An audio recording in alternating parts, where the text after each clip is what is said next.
Halo semuanya, jumpa lagi di RJ Channel.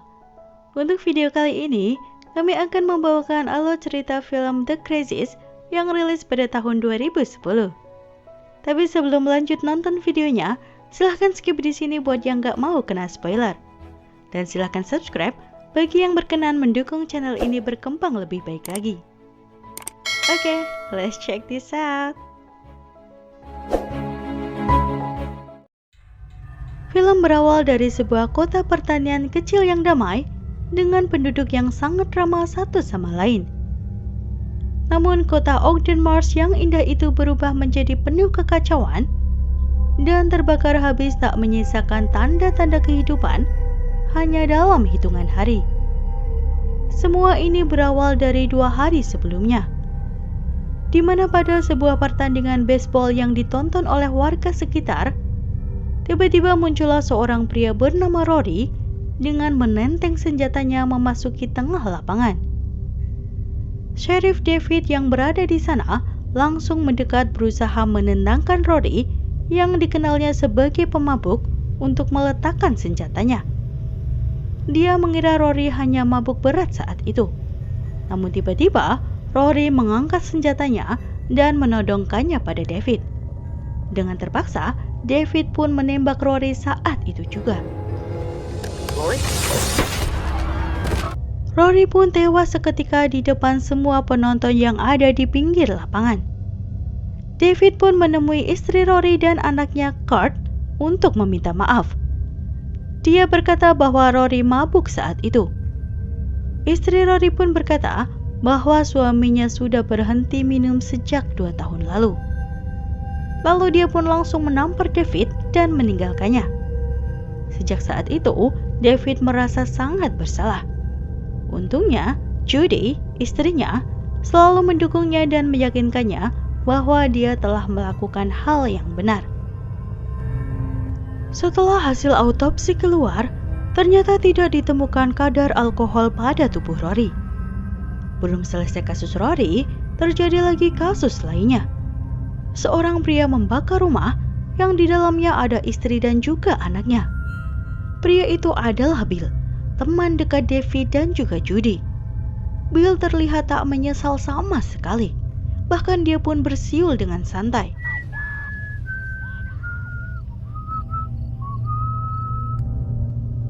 Bill pun segera dijebloskan ke dalam sel tahanan. Di sana dia hanya berdiri mematung selama berjam-jam dengan pandangan yang kosong. David berkata pada wakilnya, Rachel, bahwa Rory juga sebelumnya memiliki pandangan kosong yang sama seperti Bill. Di tempat lain, beberapa pemburu menemukan mayat seorang pilot di sebuah rawa. David pun mulai menyelidiki kemungkinan lokasi jatuhnya pesawat yang dikemudikan oleh pilot itu. Dia pun sangat terkejut saat mendapati bahwa sebuah pesawat besar telah tenggelam di bawah rawa itu. Namun anehnya, tak ada berita pesawat jatuh di koran ataupun televisi. Dan David menyadari jika berita itu ditutupi, bisa jadi ada hal yang tak beres dengan pesawat itu. Mungkin pesawat itu mengangkut sesuatu yang dirahasiakan. David khawatir karena air rawa itu dipakai untuk mengairi sawah warga dan juga dialirkan ke rumah-rumah sebagai air minum. Kecurigaan David semakin menjadi setelah dia mengecek bahwa rumah Rory adalah rumah yang paling dekat dengan rawa itu. Dia pun mencurigai air rawa telah tercemar hingga menyebabkan Rory kehilangan akal sehatnya. Maka David pun menemui wali kota dan memintanya untuk memutuskan aliran air ke rumah warga. Wali kota pun menolaknya, karena air rawa itu adalah sumber air untuk pertanian warga. Apalagi saat ini memasuki musim tanam. Dia tak mau mengambil resiko warganya mengalami gagal panen jika saluran air dimatikan. Apalagi David tak bisa memberikan bukti apapun atas kecurigaannya. Setelah itu, meski tak mendapat izin, David tetap mematikan saluran air dari rawa. Saat kembali ke kantor, Bill telah tergeletak di lantai dan tiba-tiba Bill telah berubah menjadi semacam zombie. David berusaha mencari bantuan, namun saluran telepon tiba-tiba mati. Begitu juga dengan saluran koneksi internet. Bahkan ponselnya pun tak mendapat sinyal sama sekali. David pun berjalan di tengah kota, namun kota terlihat sangat sepi. Tak ada aktivitas warga maupun seorang pun di sana. Lalu David pun mendatangi kamar mayat untuk menemui dokter.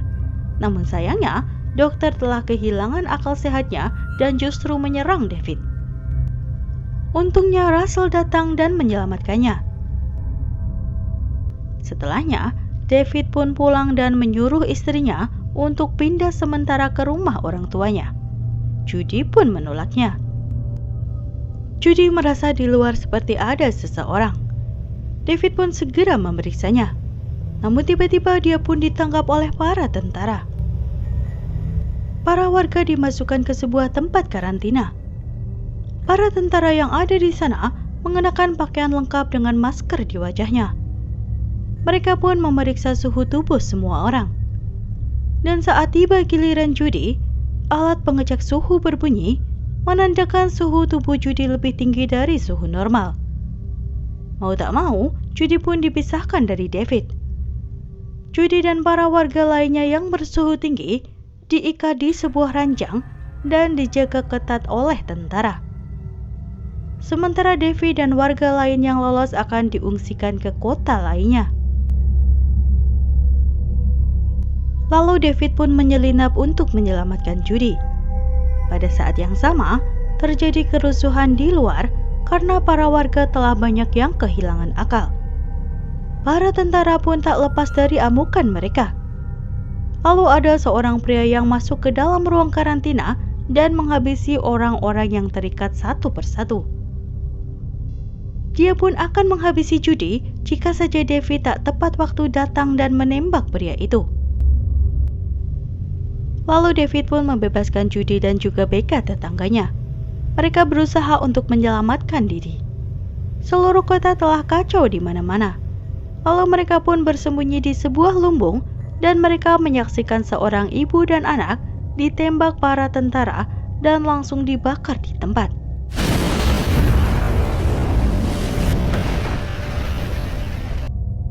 Tiba-tiba ada seorang tentara masuk memeriksa lumbung. David dan Russell segera melumpuhkannya dan menanyainya tentang apa yang terjadi. Tentara itu menjawab jika dia hanya menjalankan perintah atasan. Dia diberitahu jika para tentara tak boleh melepas masker mereka karena kota itu telah terinfeksi oleh virus. Lalu David yang tak tega menghabisi tentara itu pun melepaskannya. Dengan timbal balik tentara itu merahasiakan keberadaan mereka di sana. Setelah itu mereka pun berjalan kaki pulang dan sampai di rumah David. Mereka pun bersiap-siap untuk pergi ke kota terdekat.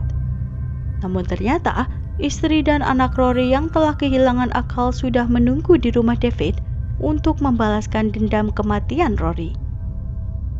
Kali ini Russell kembali berhasil menyelamatkan nyawa David. Kemudian mereka menggunakan mobil tua David menuju kota terdekat. Sepanjang perjalanan, Russell terlihat gampang sekali tersulut emosinya. Di tengah perjalanan, tiba-tiba ada sebuah pesawat melintas di atas mereka. Mereka pun segera bersembunyi di sebuah tempat pencucian mobil. Namun ternyata di sana telah banyak orang tak waras yang menyerang mereka dan bahkan menyeret Becca keluar dari mobil. David dan yang lainnya berusaha menyelamatkan Becca meskipun telah terlambat. Pada saat itu, mobil mereka diledakkan oleh bom dari pesawat.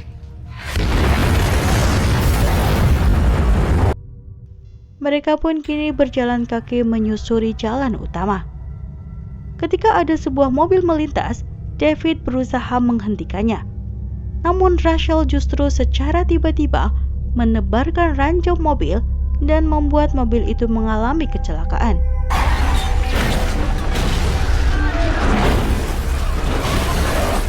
Ternyata yang membawa mobil itu adalah seorang intelijen yang setelah didesak dia mengatakan bahwa pesawat yang terjatuh membawa sebuah senjata kimia berupa virus. Militer menutupinya untuk menghindari kepanikan global. Belum selesai David berbicara dengannya, Rachel tiba-tiba menembak mati pria itu. David dan Judy sangat heran dengan tingkah Rachel yang menjadi tak terkendali. Mereka pun kini sadar bahwa Rachel telah terjangkit virus itu. Rachel bahkan berani menodongkan senjatanya pada atasannya sendiri. Lalu David pun berusaha menenangkan Rachel dan mengajaknya berbicara. Kemudian dia pun merebut senjata Rachel dan memukulnya. Rachel pun telah menyadari bahwa ia tak lagi sehat. Dia pun meminta David untuk membiarkannya tetap bersama mereka. David yang memang telah berteman lama dengan Rachel pun menyetujuinya. Kemudian, di tengah jalan ada sebuah patroli polisi. Rachel yang sadar hidupnya tak akan lama lagi, menawarkan untuk mengalihkan perhatian polisi agar David dan Judy bisa lolos dari patroli itu.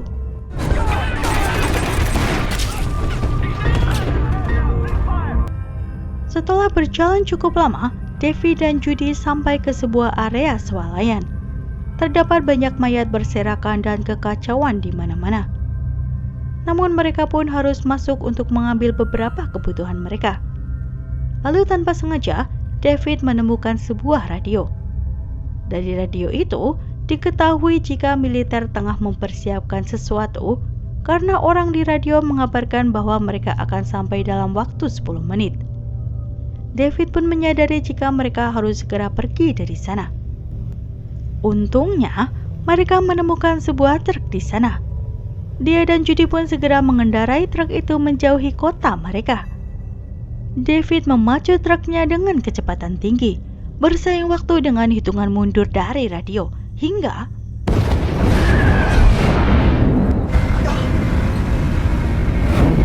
sebuah bom dijatuhkan di kota mereka dan menghasilkan ledakan yang sangat besar. Bahkan truk yang ditumpangi David dan Judy pun sampai terbental dan terbalik.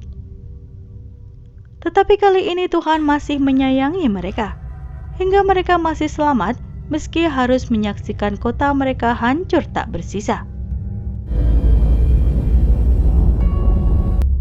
Keesokan harinya, mereka pun berjalan bergandengan tangan menuju kota Cedar Rapids untuk mencari pertolongan.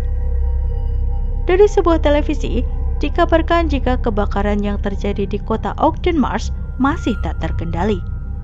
Dan baru saja terjadi sebuah ledakan di pabrik kimia Deccan Petrol dan sebuah bom bensin. Sinyal saluran televisi terlihat terganggu, dan sekelebat muncul seseorang yang terjangkit virus berteriak di depan layar. Lalu sinyal televisi menghilang. Dan film pun selesai. Dari ending ceritanya, sepertinya kota Cedar Rapids juga nggak akan selamat dari serangan manusia yang terjangkit virus. Apalagi berita di televisi menyebutkan jika telah terjadi sebuah ledakan pabrik kimia yang pastinya akan ada efek buruk yang terjadi. Entah akan ada virus lagi atau efek buruk lainnya. Overall, filmnya recommended buat ditonton. Karena jika kalian nonton full filmnya, kalian bakal ngerasain banget ketegangannya. Gak rugilah kalau kalian nonton film ini. Oke, sampai di sini video kali ini. Jangan lupa like, komen, share, dan juga subscribe. Jangan lupa juga bunyikan loncengnya, biar kalian gak ketinggalan alur cerita film-film keren lainnya. See you and I see you. Bye!